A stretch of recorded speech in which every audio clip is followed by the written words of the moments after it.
Pada masa-masa awal Islam, ketika dakwah Rasulullah SAW masih dibisikkan dari rumah ke rumah, ada seorang pemuda Quraisy yang hatinya lebih tajam dari pedang dan imannya lebih cepat dari panah.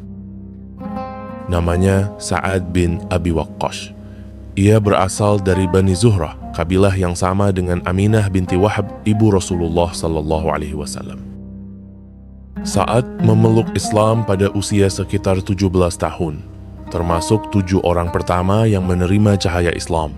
Ia masuk Islam secara diam-diam, di saat kaum muslim masih disiksa dan dilecehkan. Keimanannya diuji paling keras bukan di medan perang, melainkan di rumahnya sendiri. Ibunya, Hamnah binti Sufyan, menentang keras keislamannya. Ia bersumpah tidak akan makan dan minum sampai Sa'ad meninggalkan Muhammad SAW. Hari demi hari berlalu, tubuh sang ibu melemah.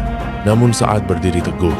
Dengan suara penuh hormat namun keyakinan tak tergoyahkan, ia berkata, "Wahai ibuku, demi Allah, jika engkau memiliki 100 nyawa, lalu keluar satu persatu, aku tidak akan meninggalkan agama ini."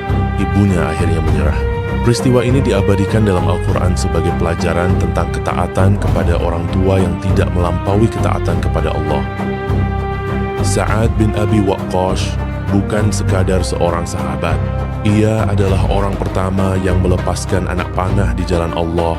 Pada masa awal hijrah, ketika kaum muslim masih sedikit dan lemah, Sa'ad berdiri sebagai pelindung Rasulullah SAW. Dalam perang Uhud, ketika barisan kaum muslim kacau dan sebagian sahabat terpukul mundur, Sa'ad tetap bertahan.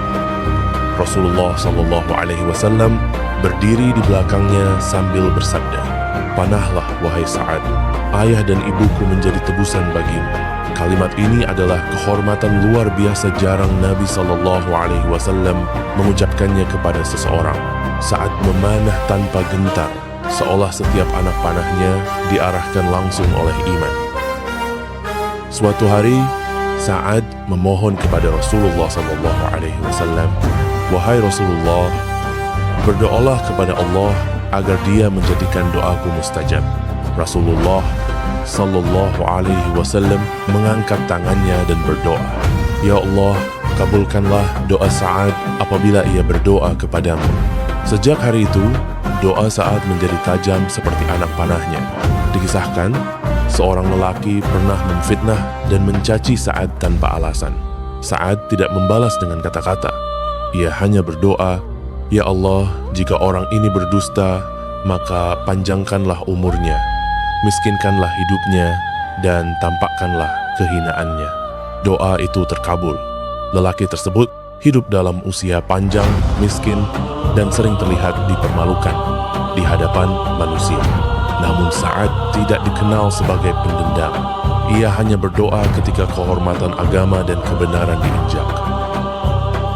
Pada masa Khalifah Umar bin Khattab radhiyallahu anhu, Sa'ad dipercaya memimpin pasukan muslim dalam perang Al-Qadisiyah, pertempuran besar melawan kekaisaran Persia. Sa'ad saat itu sedang sakit keras. Ia memimpin pasukan dari atas dipan, memberi perintah dengan suara lirih namun tegas. Dengan strategi, kesabaran, dan doa yang terus mengalir dari lisannya, pasukan Islam meraih kemenangan besar. Kemenangan itu membuka jalan bagi runtuhnya kekuasaan Persia, dan Sa'ad kemudian menjadi gubernur Kufah. Meski memegang kekuasaan besar, ia tetap hidup sederhana dan menjaga kehormatannya.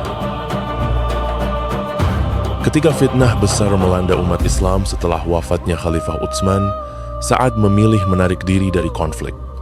Ia tidak mengangkat pedang terhadap sesama muslim.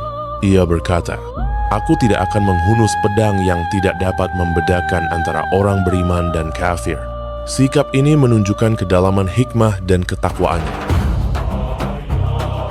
Sa'ad bin Abi Waqqas wafat pada tahun 55 Hijriah di usia lebih dari 70 tahun. Ia adalah sahabat terakhir yang wafat dari kalangan muhajirin.